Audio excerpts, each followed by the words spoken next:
ഞാൻ എന്നെ പറ്റി പറയണോ? ഞാൻ ആദ്യമായിട്ട് ഞാൻ നിങ്ങളോട് ഒരു ചോദ്യം ചോദിക്കട്ടെ. ഞങ്ങളൊക്കെ ചോദ്യം ചോദിക്കട്ടെ. നിങ്ങളെല്ലാവരും സത്യം മാത്രം പറയണം. സത്യം മാത്രം പറയണം. ഉറപ്പാണോ? നിങ്ങൾ എല്ലാവരും എന്നെ കാണുന്നുണ്ട് അല്ലേ? നല്ലൊരു സുന്ദരനായ ചങ്ങായി അല്ലേ? അല്ലേ? സത്യമല്ലേ? മാഷാ അല്ലാഹ്. നിങ്ങൾ എന്നെ കാണുന്ന സമയത്ത് എൻ്റെ ശരീരത്തിൽ എന്തെങ്കിലും ഒരു കുറവുള്ള പോലെ നിങ്ങൾക്ക് കാണുന്നുണ്ടോ? ഉണ്ടോ? ഉണ്ടോ?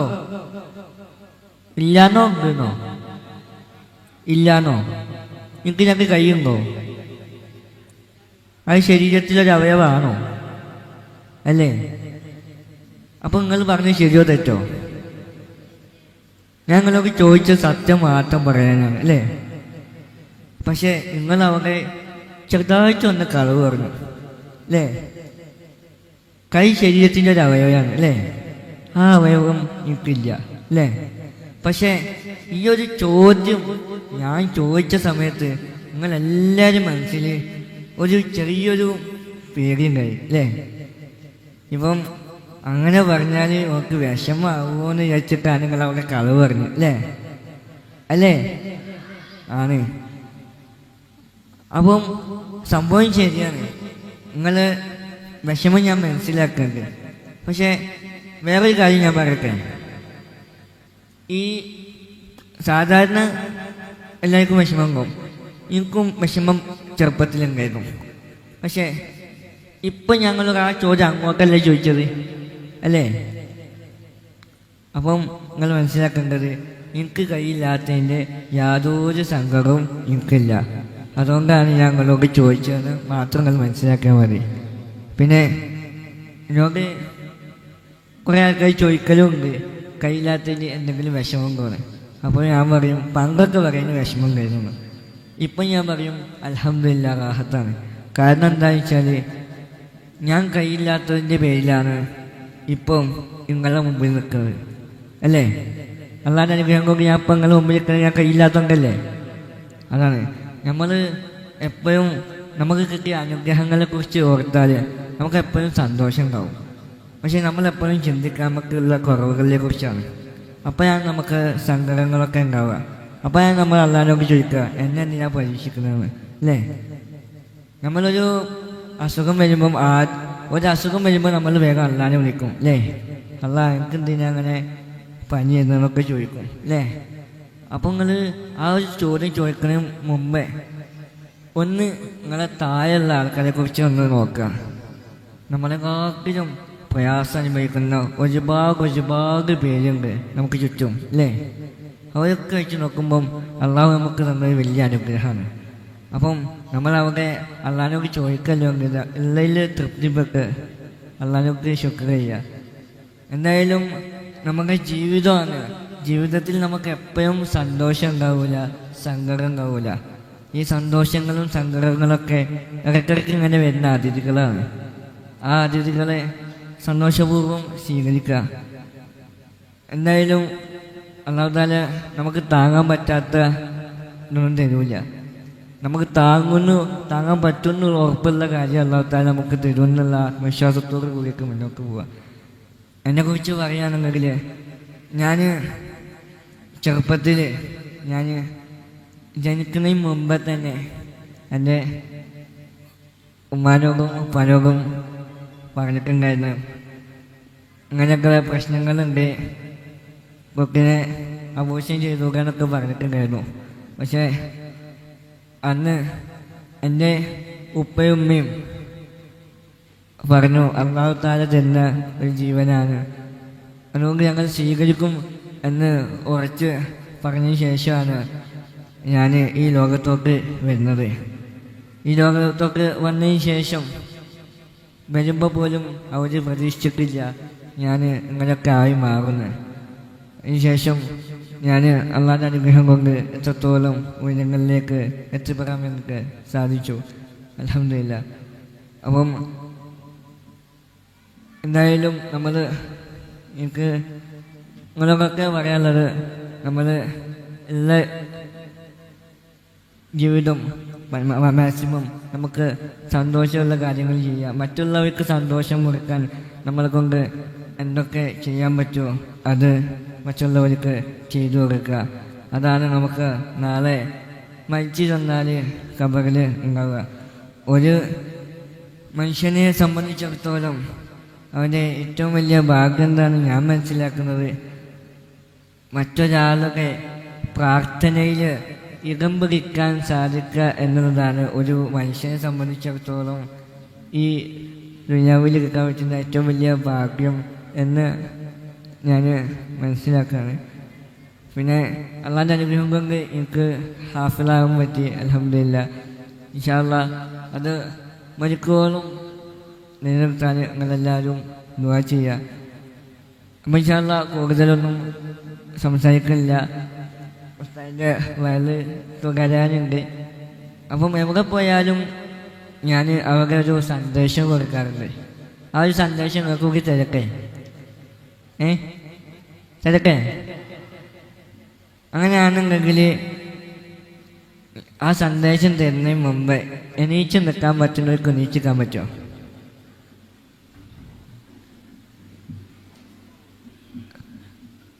ഇനി അവിടെ ഇരുന്നോളി. ഒന്നുകൂടി നീച്ചിക്കാൻ പറ്റുമോ? ഇനി അവിടെ ഇരുന്നോളി.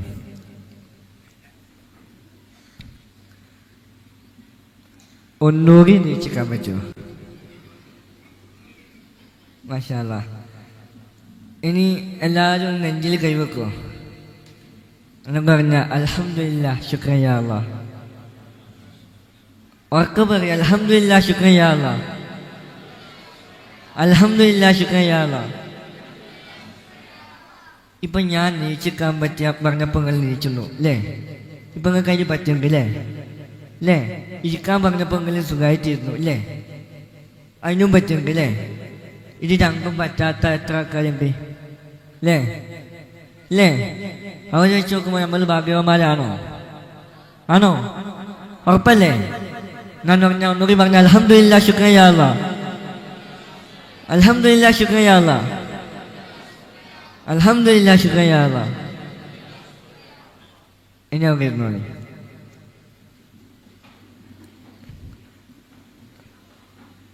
ഇനി അടുത്തുള്ളാർക്ക് ഒന്ന് കൈ കൊടുക്കാൻ പറ്റുമോ? എന്നൊക്കെ പറഞ്ഞ അസ്സലാമു അലൈക്കും. അടുത്തുള്ളാർക്ക് ഒന്ന് കൈ കൊടുത്തിട്ട് പറഞ്ഞ അസ്സലാമു അലൈക്കും. അയ്യോ, ഇനി ഞാൻ പറയുന്ന എല്ലാവരും എൻ്റെ കൂടെ പറയണം. പറയോ? എന്നാൽ എല്ലാവരും നെഞ്ചിൽ കൈ വെച്ച എന്ന് പറഞ്ഞ നല്ല ചിന്ത, നല്ല ചിന്ത, നല്ല ചിന്ത, നല്ല വാക്ക്, നല്ല വാക്ക്, നല്ല പ്രവൃത്തി. നല്ല ചിന്ത, നല്ല വാക്ക്, നല്ല പ്രവൃത്തി. നല്ല കേരളീയൻ, നല്ല കേരളീയൻ, നല്ല ഇന്ത്യക്കാരൻ, നല്ല കുട്ടികൾ, നല്ല മാതാപിതാക്കൾ, നല്ല അധ്യാപകർ, നല്ല പൗരൻ, നല്ല മുസ്ലിം, നല്ല മുസ്ലിം. എത്ര നല്ല വാക്കാണ് അല്ലേ? നമുക്ക് നല്ല ചിന്തയുണ്ടാകുമ്പോഴാണ് നമ്മൾ നല്ല വാക്ക് പറയുന്നത്. നമ്മൾ നല്ല വാക്ക് പറയുമ്പോഴാണ് നമുക്ക് നല്ല പ്രവൃത്തി ചെയ്യാൻ തോന്നുന്നത്. നമ്മൾ നല്ല പ്രവൃത്തി ചെയ്യുമ്പോഴാണ് നമുക്ക് നല്ലൊരു മനുഷ്യത്വത്തിൻ്റെ ഉടമയായൊക്കെ തീരാൻ വേണ്ടിയിട്ട് സാധിക്കുന്നത്. അപ്പോൾ എല്ലാവർക്കും ഒന്നുകൂടി പറയാൻ വേണ്ടി ഒന്നുകൂടി നെഞ്ചി കൈ വെക്കാൻ പറ്റുമോ? എന്നിട്ട് പറഞ്ഞ I am the best, I am the best. ഒന്നുകൂടി സൗണ്ട് പോലെ ഐ ആം ദ ബെസ്റ്റ്. നല്ല സൗണ്ട് അല്ലേ? ഈ നമുക്ക് നല്ല ശബ്ദം തന്നെ എന്തിനാ? നല്ല വാക്ക് പറയാനാണ് അല്ലേ? എന്നാണ് പറഞ്ഞത് ഐ ആം ദ ബെസ്റ്റ്. ഞാൻ നല്ലവനാണ്, ഞാൻ നല്ലവനാണ്. ഇനി അടുത്തുള്ളാക്കൊന്ന് കൈ കൊടുത്താ എന്നാ പറഞ്ഞ you are the best. You are the best. You are the best. നിങ്ങൾ നല്ലവരാണ്. ഇനി എല്ലാവർക്കും നിങ്ങൾക്കൊക്കെ കൈയുണ്ട് ഇല്ലേ? ആ കൈയൊന്ന് പൊന്തിച്ച, രണ്ട് കൈയും പൊന്തിച്ചോളി. അടുത്തുള്ള ആളെ കൈ പിടിച്ച് പൊന്തിച്ച, അടുത്തുള്ള ആളെ കൈ പിടിച്ച് പൊന്തിച്ച. ആ അങ്ങനെ ചേർത്ത് പിടിച്ച് ആയിക. എല്ലാവരും പൊന്തിക്കണക്കോ, ഞാൻ കാണണ്ടേ. കൈ പൊക്കാത്തവർക്ക് കൈയില്ല ഞാൻ വിചാരിക്കും. മക പൊക്കിട്ട് ഞാക്കാം. ഞാൻ എല്ലായിടത്തേക്കും നോക്കും. അല്ല പറ്റുന്നോടത്തോടെ പൊക്കിയാൽ മതിയൊക്കെ. ഞാൻ ബുദ്ധിമുട്ടാണ് വിചാരിക്കരുത്. കുറച്ചേരം ഉണ്ടാവുള്ളൂ. പൊന്നിച്ചോ. We are the best. We are the best. We are the best. നമ്മൾ എല്ലാവരും നല്ലവരാണ്. നമ്മൾ എല്ലാവരും നല്ലവരാണ്. നമ്മളെല്ലാവരും നല്ലവരാണ്. ഈ കൈ താത്തിക്കൊള്ളി. മാഷാ അല്ലാഹ്. അപ്പം ഞാൻ അല്ലാഹു തആല ഈ ലോകത്തോക്ക് പകച്ചു വെക്കുന്ന ഓരോ മനുഷ്യരും ജീവജാലങ്ങളും വ്യത്യസ്തരാണ് അല്ലേ? അല്ലേ? വ്യത്യസ്തമായിട്ടുള്ള കഴിവുകളോടും കുറവുകളോടും കൂടിയൊക്കെയാണ് അല്ലാഹു തആല നമ്മൾ ഓരോരുത്തരെയും ഈ ലോകത്തോക്ക് പകച്ചു വെക്കുന്നത് അല്ലേ? ആണോ? നിങ്ങൾ ആരെങ്കിലും വിചാരിച്ചാൽ ഇന്നെ പോലെ ആകാൻ പറ്റുമോ? പറ്റുമോ? അത് വിചാരിച്ചിട്ട് ഞാൻ അഹങ്കരിച്ചിട്ട് കാര്യമുണ്ടോ? അതുമില്ല. എനിക്ക് നിങ്ങളെ പോലെ ആകാൻ പറ്റുമോ? പറ്റുമോ? ഇല്ല. അത് വിചാരിച്ചിട്ട് ഞാൻ അസൂയപ്പെട്ടൊരു കാര്യമുണ്ടോ? ഇല്ല. ഇല്ലല്ലോ. നമുക്ക് ആർക്കും ആരെ പോലെ ആകാൻ പറ്റില്ല. ഇല്ലല്ലോ. പക്ഷെ എല്ലാവർക്കും ആകാൻ പറ്റുന്നൊരു കാര്യമുണ്ട്. എന്താ? എന്താ ആർക്കാ പറയാൻ പറ്റുക? നമുക്ക് എല്ലാവർക്കും ആകാൻ പറ്റുന്നൊരു കാര്യമുണ്ട്. എന്താ?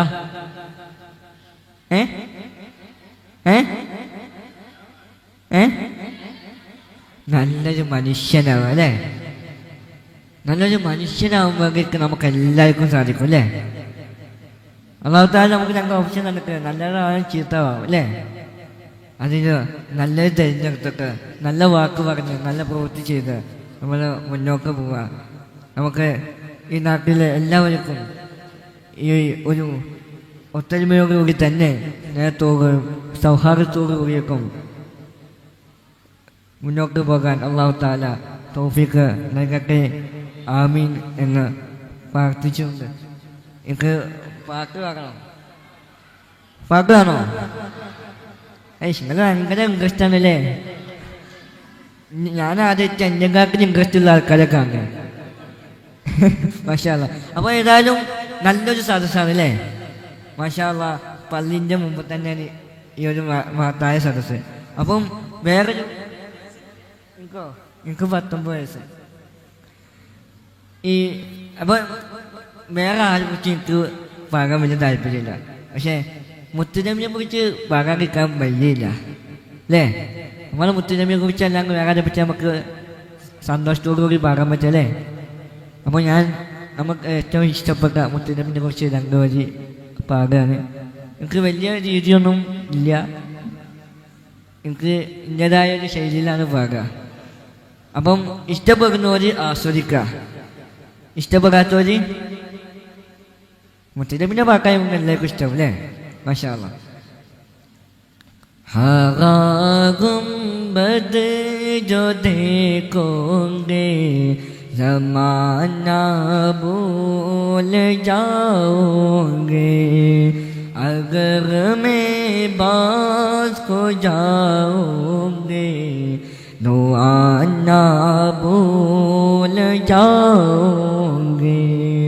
മദീനയിലൊന്ന് പോയിടണം, മനസ്സ് തുറന്ന് കരഞ്ഞിടണം, പതിയ സലാം ചൊല്ലിടണം, പറിച്ചൻ കൽബ് നൽകിടണം. ഹറാകും ബദ് ജോ ദേഖോगे ज़माना भूल जाओगे, अगर मैं बास को जाऊंगे तो आना भूल जाओगे. പാകിസ്ഥായോ മാഷാ അല്ലാഹ് അൽഹംദുലില്ലാഹ്. അപ്പം ആൾക്കാരില്ലേ മറ്റു നബിയെ ചാറ്റ് പോകാൻ ഇഷ്ടമില്ലാത്തല്ലേ? അപ്പം നമുക്കൊക്കെ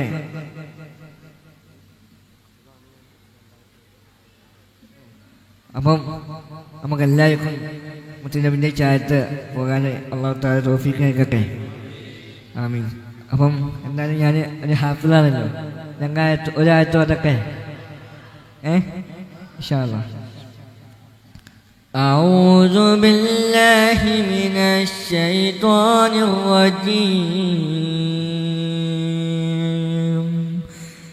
بسم الله الرحمن الرحيم.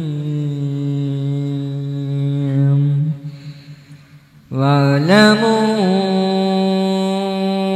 أنما غنمتم من شيء فأن لله خمسه وللرسول ولذي القربى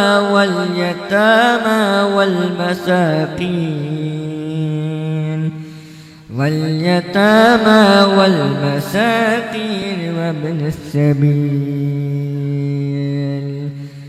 إن كنتم آمنتم بالله وما أنزلنا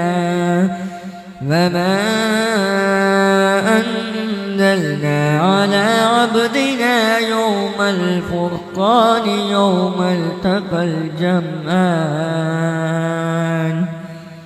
والله على كل شيء قدير. آمنت بالله. صدق الله العلي العظيم. السلام عليكم.